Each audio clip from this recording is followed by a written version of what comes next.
आप सभी का आपके अपने YouTube channel legal and social awareness के एक और एपिसोड में बहुत बहुत स्वागत है। मैं करीम अहमद सिद्दीकी एडवोकेट एक बार फिर हाजिर हूँ आपके बीच में एक और शानदार कानूनी जानकारी के साथ। साथियों, अक्सर आप लोग देखते होंगे कि जो बॉर्डर लाइन एज के जो टीनेज बॉयज़ और गर्ल्स होते हैं, जिनकी एज 17 और 18 के बीच में होती है, 18 साल होने में कुछ महीने या कुछ दिन कम होते हैं, अक्सर वो लोग एक दूसरे के प्रेम संबंधों में पड़ जाते हैं। ऐसे रिलेशंस को कंसेंसुअल रोमांटिक रिलेशनशिप बोलते हैं। और ऐसी स्थिति में जब दोनों लोग एक दूसरे के प्रेम में पड़ जाते हैं और अगर दोनों के घर वालों के बात पता चलती है, तो चूंकि लड़की की एज 18 से कम होती है, इसलिए लड़की के घर वालों के द्वारा जो FIR दर्ज कराई जाती है उसमें पॉक्सो एक्ट भी लगा दिया जाता है। पॉक्सो एक्ट की जो संबंधित धाराएं होती हैं उन पर भी FIR दर्ज करा दी जाती है। इस बात को लेकर के डिफरेंट हाई कोर्ट्स के साथ साथ ऑनरेबल सुप्रीम कोर्ट के द्वारा भी कई केसेस में चिंता जाहिर की जा चुकी है और यह भी सरकार से कहा जा चुका है कि बॉर्डर लाइन एज के जो टीनेज बॉयज और गर्ल्स होते हैं उनके आपसी प्रेम संबंधों के रिश्तों के संबंध में भी कुछ विचार करें और पॉक्सो एक्ट में कुछ संशोधन करें। इसी तरीके का मामला ऑनरेबल इलाहाबाद हाई कोर्ट पहुंचा। आज के इस वीडियो में उसी मामले के बारे में बातचीत करने जा रहा हूं। यह जमानत का मामला था। इस वीडियो में हम देखेंगे कि केस के फैक्ट क्या थे और ऑनरेबल हाई कोर्ट ने क्या आदेश पारित किया, और वीडियो के अंत में देखेंगे कि इस तरीके के मामले अगर ट्रायल कोर्ट के समक्ष पहुंचते हैं तो ट्रायल कोर्ट को किस तरीके से काम करना चाहिए, इस संबंध में भी ऑनरेबल हाई कोर्ट की बेंच के द्वारा महत्वपूर्ण गाइडलाइंस इशू की गई हैं। तो दोस्तों, बहुत महत्वपूर्ण जानकारी है, इसलिए जुड़े रहे आखिर तक। देखते हैं कि पूरा मामला क्या था और फाइनली इस संबंध में ऑनरेबल इलाहाबाद हाई कोर्ट की बेंच के द्वारा किस तरीके की गाइडलाइंस इशू की गई हैं।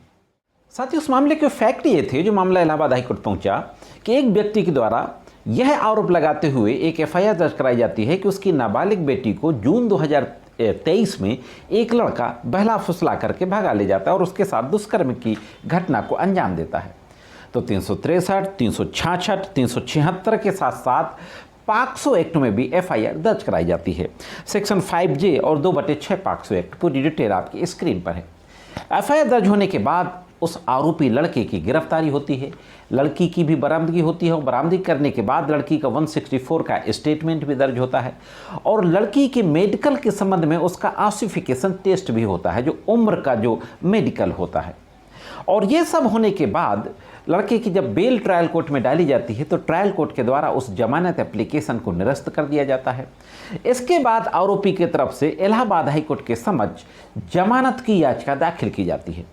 तो देखते हैं कि जमानत की याचिका में क्या आदेश पारित किया गया और इसके बाद देखेंगे कि इस तरीके के मामलों में ट्रायल कोर्ट के लिए किस तरीके का दिशा निर्देश जारी किया गया। साथियों, इलाहाबाद हाई कोर्ट की बेंच के समक्ष आरोपी के एडवोकेट के द्वारा बहस करते हुए कहा जाता है कि इस मामले में जो फर्स्ट इन्फॉर्मेशन रिपोर्ट दर्ज कराई गई है वो काफ़ी विलंब से दर्ज कराई गई है, डिले FIR है और विलंब का कोई भी प्रॉपर रीजनेबल रीजन नहीं बताया गया। दूसरी बात ये कही जाती है कि कंसेंटिंग पार्टी है, यानी लड़का लड़की के बीच में सहमति का मामला था। दोनों लोग एक दूसरे से बेइंतहा मैडली लव ईच अदर, दोनों लोग एक दूसरे से बेइंतहा मोहब्बत करते हैं। और यह भी कहा जाता है बहस के दौरान कि दोनों लोगों ने अपने माता पिता के डर से घर से भागकर मंदिर में शादी कर ली थी, हालांकि उस शादी का रजिस्ट्रेशन नहीं हुआ था। और साथ ही साथ ये कहा जाता है कि 164 का जब स्टेटमेंट विक्टिम का रिकॉर्ड किया जाता है मजिस्ट्रेट की न्यायालय के द्वारा, तो वहां पर विक्टिम के द्वारा कहा जाता है कि उसकी एज 18 साल की है और सहमति से सारा मामला था, यह बात भी कही जाती है। ऑसिफिकेशन टेस्ट के बारे में कहा जाता है कि ऑसिफिकेशन टेस्ट में भी 18 साल उम्र आई है विक्टिम की। इस तरीके से आर्गुमेंट करते हुए कहा जाता है कि आरोपी ने कोई भी अपराध नहीं किया, जो भी आरोप उसके विरुद्ध लगाया गया है वो गलत है और जमानत देने के लिए निवेदन किया जाता है। तो अब देखते हैं कि ऑनरेबल हाई कोर्ट के द्वारा क्या आदेश दिया जाता है। साथियों, आरोपी के एडवोकेट के द्वारा एक और महत्वपूर्ण बात कही जाती है बहस के दौरान कि जिस समय घर से भागे थे, मंदिर में शादी की थी, उस समय विक्टिम 6 मंथ की प्रेग्नेंट थी और जब जमानत पे सुनवाई हो रही है तब उसके एक बच्चा भी है। और अब आरोपी अपनी पत्नी और अपने बच्चे का भरण पोषण करना चाहता है, उनकी जिम्मेदारी उठाना चाहता है, उनके साथ रहना चाहता है, यह कहते हुए जमानत की मांग की गई थी।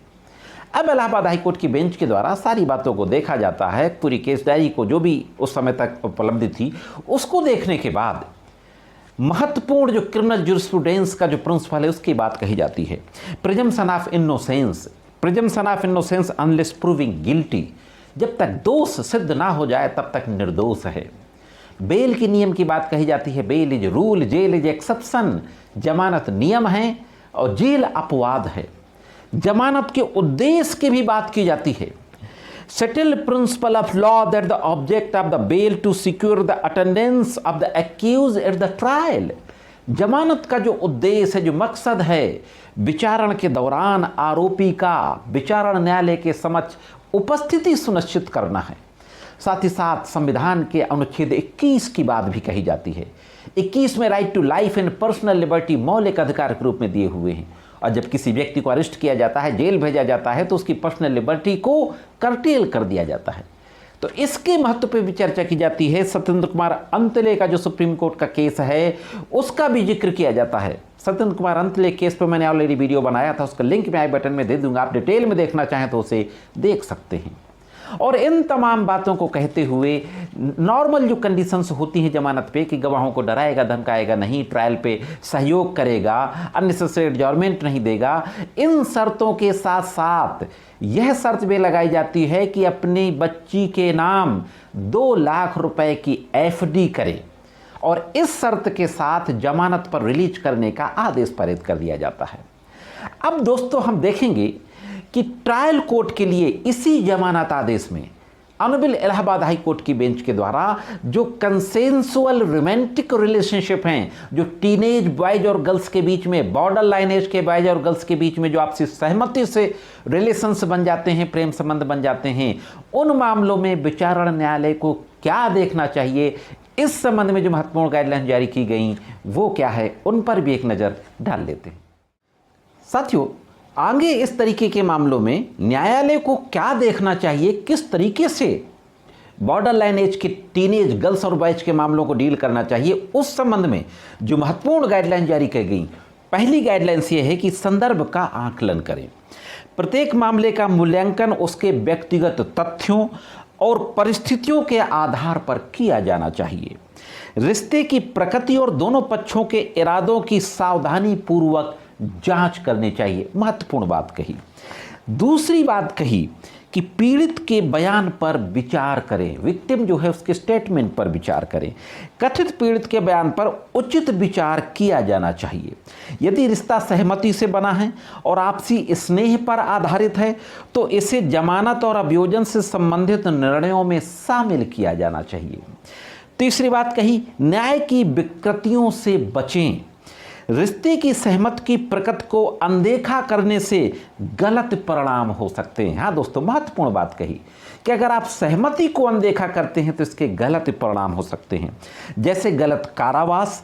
न्यायिक प्रणाली को कुछ संदर्भों में नाबालिगों की सुरक्षा और उनकी स्वतंत्रता की मान्यता के बीच संतुलन बनाए रखने का लक्ष्य रखना चाहिए। यहाँ उम्र बहुत महत्वपूर्ण कारक बन जाती है। तीसरी बात यह कही गई। चौथी बात और आखिरी बात कि न्यायालयों को अपने विवेक का बुद्धिमानी से प्रयोग करना चाहिए। महत्वपूर्ण बात कही। बहुत ही समझदारी और बुद्धिमानी के साथ न्यायालय को अपने विवेक का प्रयोग करना चाहिए, यह सुनिश्चित करते हुए कि पॉक्सो एक्ट के आवेदन से अनजाने में उन व्यक्तियों को नुकसान ना पहुंचे जिनकी सुरक्षा के लिए यह बनाया गया है।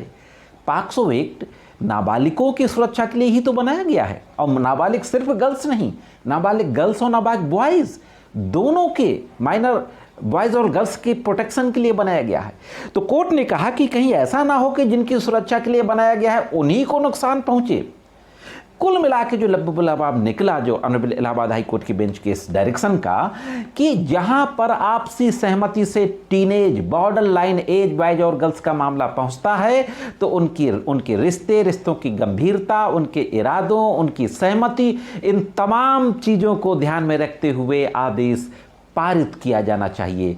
यह थी दोस्तों एक महत्वपूर्ण जानकारी। मैं समझता हूं कि जैसा कि ऑनरेबल सुप्रीम कोर्ट ने कई जजमेंट में कहा है कि इसमें अमेंडमेंट होना चाहिए पॉक्सो एक्ट में, बॉर्डर लाइन एज के गर्ल्स और बॉयज जो कि प्रेम संबंधों में हैं उनके संबंध में किसी न किसी तरीके का कोई अमेंडमेंट्स जरूर आना चाहिए। साथियों, कहाँ तक सहमत हैं आप इस जजमेंट से कमेंट्स करके जरूर बताएं। और अगर आप चैनल में नए हैं, वीडियो को पहली बार देख रहे हैं तो चैनल को सब्सक्राइब करके बेल बटन को हिट करके ऑल पे ज़रूर सेट कर दें। आज के इस एपिसोड में सिर्फ इतना ही। मिलते हैं किसी अन्य एपिसोड में कानून की कुछ अन्य जानकारियों के साथ। तब तक महत्वपूर्ण कानूनी जानकारी के लिए देखते रहें लीगल एंड सोशल अवेयरनेस।